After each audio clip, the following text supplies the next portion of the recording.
Hey everybody, today I'm the guest artist over on the ArtFoamies blog. I'll link that blog post below so you can read it.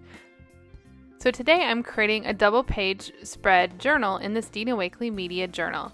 I chose this spread with the burlap on the left and the regular watercolor paper on the right, and decided to put an entire sheet of ledger paper on the watercolor paper. I did this because I wanted it to kind of blend in with that burlap paper to the left and not have, or burlap page, not paper, to the left and not have like a stark contrast between the white and the brown. I used a generous amount of matte medium behind it and on top of it to make sure it was secure to the page without any wrinkles or parts that popped up. Next, I grabbed my gesso to add a little bit of white highlighting onto that ledger page. Yes, I just covered up the white and now I'm adding some back. I wanted to tie in the white that's already on that burlap page on the left and also add just some highlighting to this ledger page.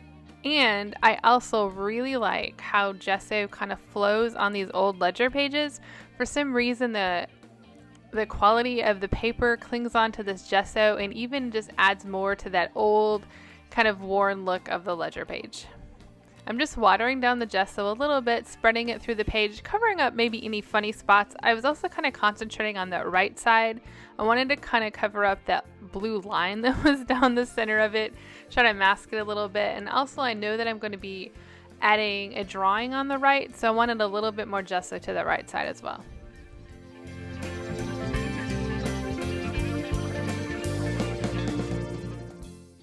So I made sure that the gesso was completely dry before I started adding colors. If any hint of that gesso was wet, it would have kind of muddied up my colors, made it more pastel, and I did not want that to happen. So I grabbed this little palette of Dina Wakley colors. They're all warm colors plus the umber brown color. And the reason I chose this palette is very specific. The spread before uses these same colors, and you can see that it's already showing through on that burlap page. And I didn't want to introduce a new color on that burlap page that would show through to the spread on the other side. So I decided to go with the same colors so that I wouldn't have any problems if I used a funny color on that left side. So I'm just blending these colors together. I kind of started with a lighter cheddar color, I think, and then Sedona, and then the two purpley fuchsia and blackberry, if I'm remembering correctly. Anyway, I'm just having fun spreading these on the page with a little water, having them flow through the page, and just adding my first layer of texture with color. Then at the end, I threw in a little umber to just tone down that brightness a little, make it look a little bit more grungy old like the burlap and the ledger page. And now that my first layer is completely dry, it's time to play with some ArtFoamies. I grabbed this antique tile ArtFoamie, and you can tell it's very well loved. I've used it a lot, and I simply braided some gesso on it. I wanted to bring some white highlighting on top of that paint layer now, and add kind of a feminine touch with this swirly little motif. I'm just stamping it in little bits, little places around the page, and I'm also flexing it to just get parts of the stamp. I don't want it to look awkward where it's like a square on the page. I just want little bits and pieces that are going to peek through as I layer more ArtFoamies and other things on this page.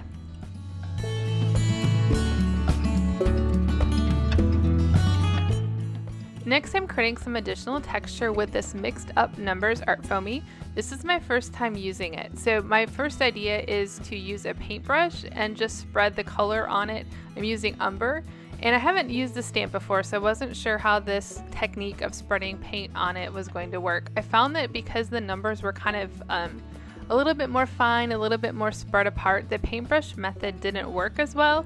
So instead, I grab a piece of patty paper and use it as a palette. And you'll see that happening in just a minute.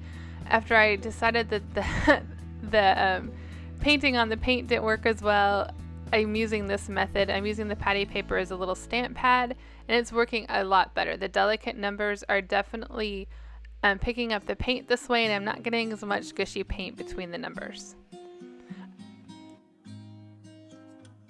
So I'm not just stamping on that right side with the ledger paper, I'm also stamping on the burlap. I love how ArtFoamie stamps so incredibly well on this textured burlap. They also stamp really well on other fabric. I use it in my Dina Wakley journal with the denim page and the canvas pages that she has, and They work really well stamping on all sorts of mediums. So I'm going to stamp this number stamp all over on the left and the right to bring cohesiveness to these two pages. Now I'm going to add my third layer of texture with this polka dot bar ArtFoamie stamp. My technique for this one is to use up all of that paint that's on my palette and just spread it all over the stamp. Because they are all warm colors and they blend so well, they're going to do fine just mixing them up on the polka dots. And you get a completely different stamp or a different look as you stamp it around the page. Again, I'm flexing this one as well. I just wanted random polka dots, different places. You can see I'm being a little shy with it at first. I didn't want to have too many dots. Didn't want to overdo it. So as I gain confidence, you'll see that more dots begin to appear. And I really start to add a lot of them to that burlap page.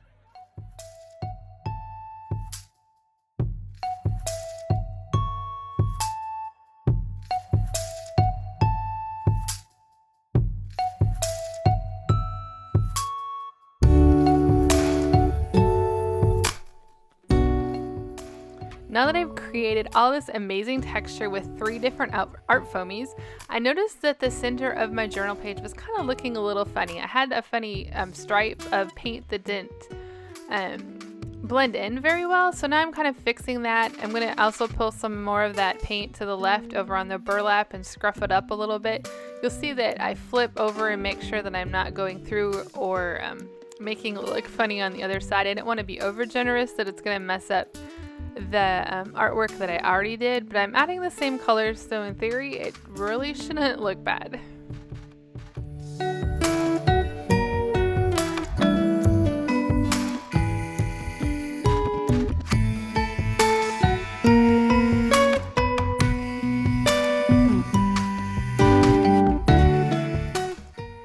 Now that I've fixed that paint and it's all blended well, I'm going to grab my Stabilo all pencils, the graphite and the black version, and do some of my own little scribbly art making. One of the things I really like to do with stamps or stencils is enhance them by doodling around them. Specifically circles and polka dots, I like to just draw more circles around them. So I'm starting off with the graphite, adding the black, and then in a minute I'm going to activate it. I love how this adds some more dimension to the page, and when you activate it, it adds a little shadow and shading and a little grunginess just to add another layer of interest to my background.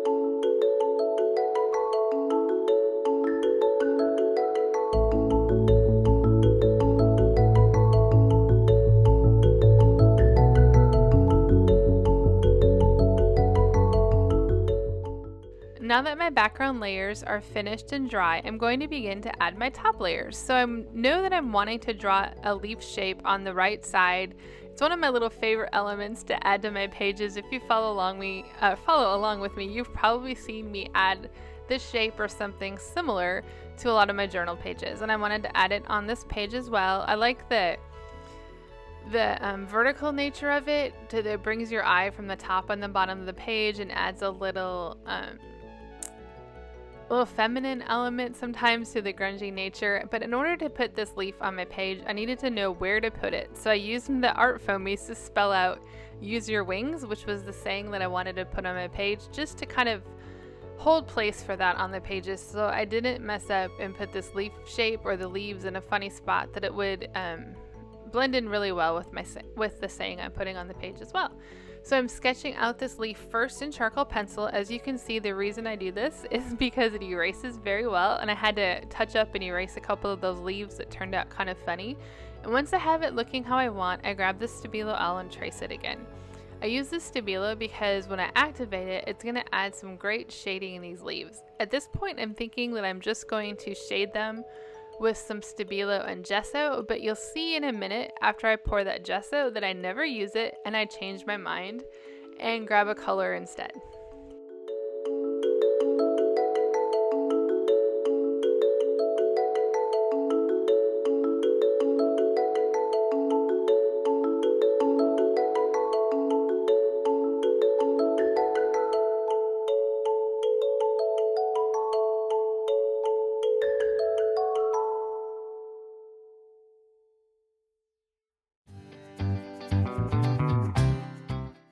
I'm just activating the Stabilo with a little bit of water.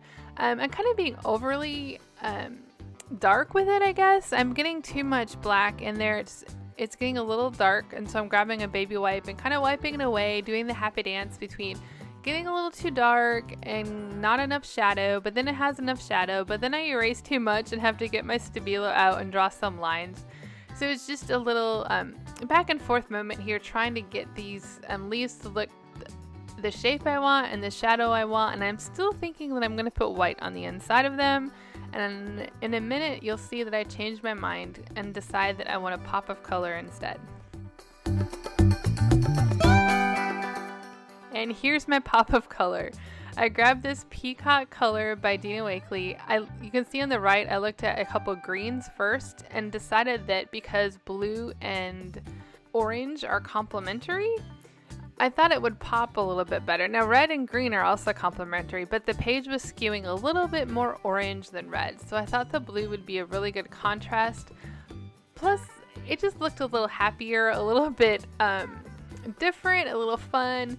Green was a little bit too predictable for me, so I'm using this Peacock color, watering it down a tiny bit, allowing it to blend with that Stabilo to create this leaf on my page.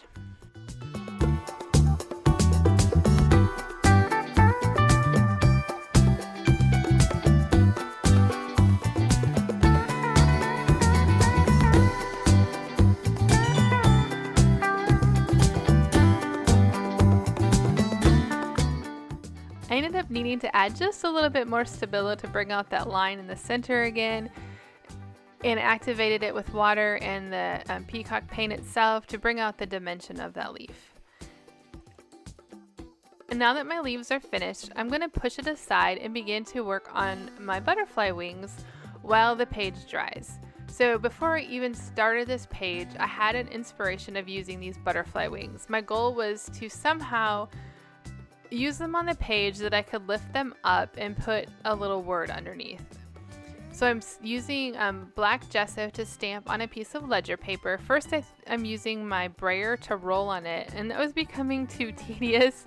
So after I did that a couple times, I decided this is silly. I'm just going to stamp into that paper on the right instead of using the brayer. And I'm stamping with black gesso on this ledger paper, and I had the really fun discovery that the ledger paper showing through these butterfly wings makes them look really delicate and lacy. It is so gorgeous through these butterfly wings. I also chose black gesso because I like that it's matte and not shiny. I don't have a matte black acrylic, so until I get one, black gesso is my weapon of choice. And then I cut out these butterfly wings, and I'm going to spread them out on my desk and begin to color them with these 4 colors. My goal in coloring the butterfly wings was not to have any of them have a specific pattern. I just wanted each color on the wings. I wanted them to just be kind of maybe like stained glass looking, where they just didn't look like a specific type of butterfly. It just was color and wings that really drew your eye into them, and they weren't distracting by having a specific pattern. I wanted them to look cohesive and together yet separate, and so by not having specific patterns and making sure each color touched the wings, they really all blended well together on the page.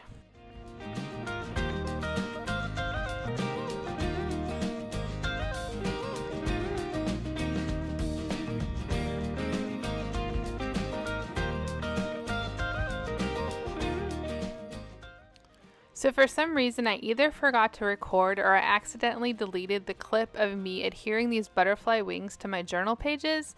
I don't know what happened, and I'm not going to go find the clip. I'm just going to explain to you what I did. So once the wings were completely dry, I spent a good 5, 10, maybe even 15 minutes getting them arranged perfectly on my journal page. I do know I didn't record that part because it was pretty hilarious, all my ideas. First, I thought I would pair them up together, and then I had them going all which ways, and then I finally came up with this really pretty pattern that scrolled across the page and created movement from the left to the right.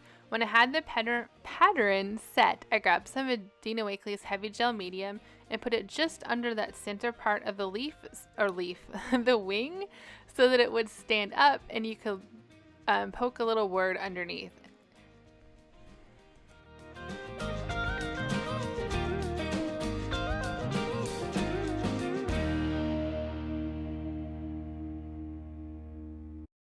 So now you can see my butterflies spread across the page, adhered only in that center, and I'm going to use these Tim Holtz words.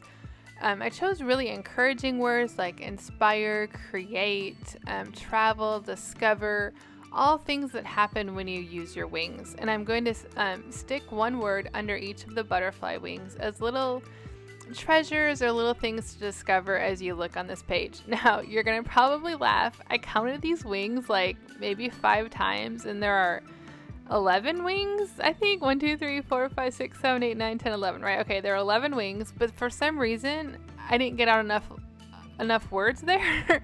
I don't know what happened. So I get those words out and realize as I'm putting them under the butterfly wings that I hadn't picked out enough words. So instead I just stuck these down and then started all over again and picked out the rest of my words. I always say that I'm an artist because I can't do math, and it's proved itself a few times in this video.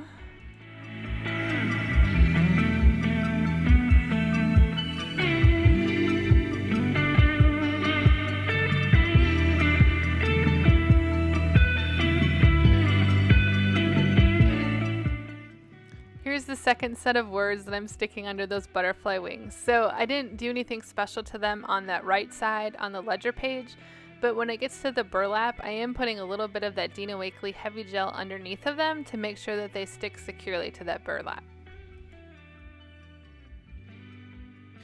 So now it's time for the last step to add my saying to the front of these pages.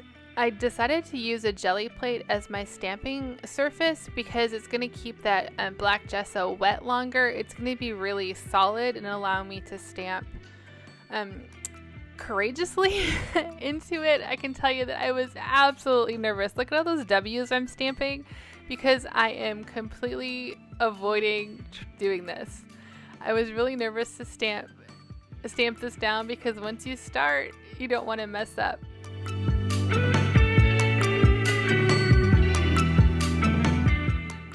Now I'm just going to grab my paintbrush and just color in a few of the areas that maybe didn't stamp as well so that the words stood out a little bit more. I'm not doing this a whole lot, not using an over amount. They're just a couple little areas that I just want to touch up with a little bit extra of that black gesso.